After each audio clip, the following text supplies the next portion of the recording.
Hi there, this is Josh from Literary Gladiators, and today I'm here with a book haul. This book haul is not for an independent or a used bookstore, but instead it's an overall wholesale store, and that would be BJ's, which BJ's, while it is known most for its buy-the-bulk products, it has a prominent book selection, and it's known for its discounted books that people can buy. It's not extremely discounted, but between 10 and 40% off, depending on whether or not it's a paperback or a hardcover.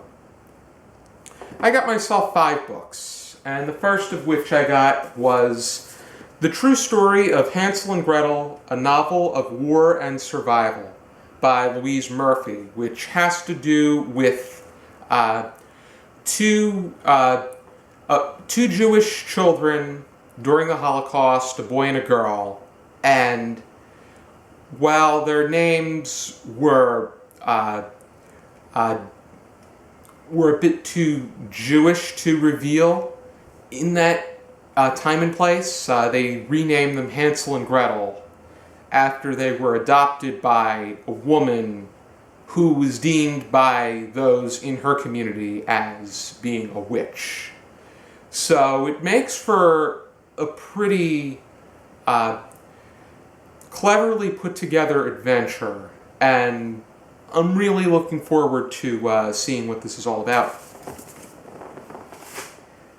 Next thing I got was 6 Frigates, The Epic History of the Founding of the U.S. Navy by Ian W. Toll.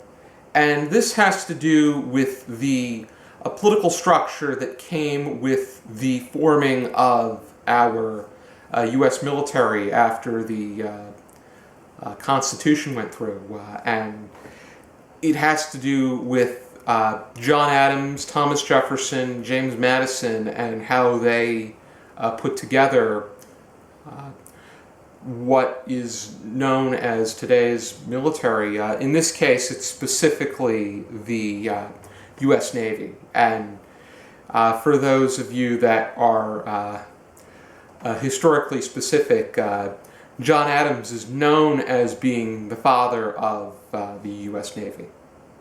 So I'm really interested to learn more about that particular topic. Next thing I got was something that is definitely making its way around. I hear a lot about it on Booktube, and it's being adapted into a film, and that is The Girl on the Train by Paula Hawkins. And in this particular novel, a woman named Rachel has such a fascination with this male and female on a train that she begins to live their lives, but then ultimately something drastic happens and it turns into such a whirlwind adventure. And I'm really intrigued to see what it has to offer, much to Steve Donahue's dismay. I know he has a bitter distaste for it. Barack Obama doesn't, though. Next thing I picked up is Valley of the Dolls, 50th Anniversary Edition by Jacqueline Susann.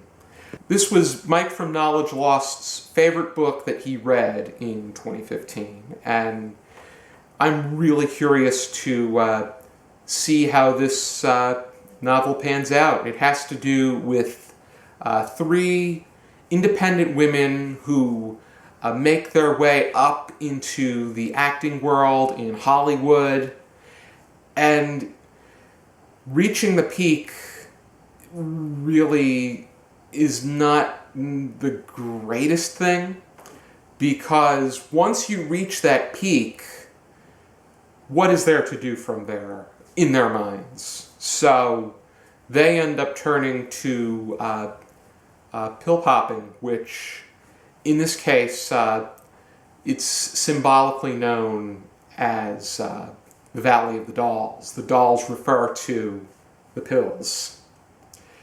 And it's interesting that the the film that was adapted not much later than this book was released proved to be a cult phenomenon. Many argue that it was a terrible movie, but either way, it garnered attention, which in some cases can be a good thing. But the adaptation of Valley of the Dolls was slated to be what would have been Judy Garland's last appearance in a film. She was playing the role of Helen Lawson, who was a seasoned actress, but also a flawed one at that, with her substance abuse. And Judy Garland was let go from the role because she was dealing with alcoholism that would ultimately kill her. And she was very difficult to deal with, which, ironically enough, that was the way that her character happened to be in the film. Eventually, Susann Hayward would take the role of Helen Lawson.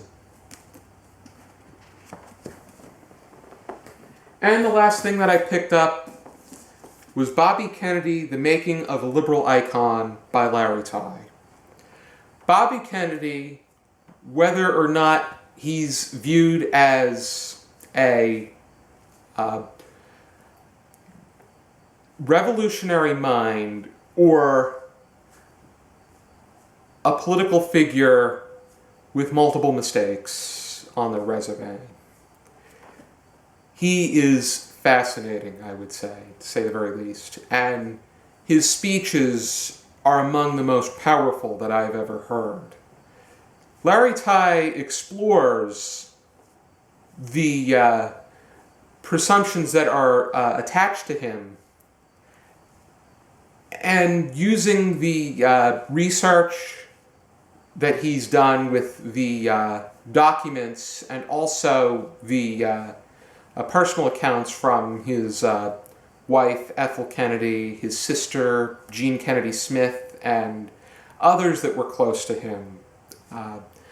He is able to put together an account that is as honest as he can put together. And I'm really intrigued to read this and see how what I get out of it.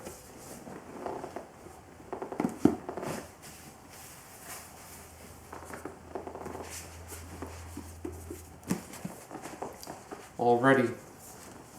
This is everything I got on my most recent trip to BJ's.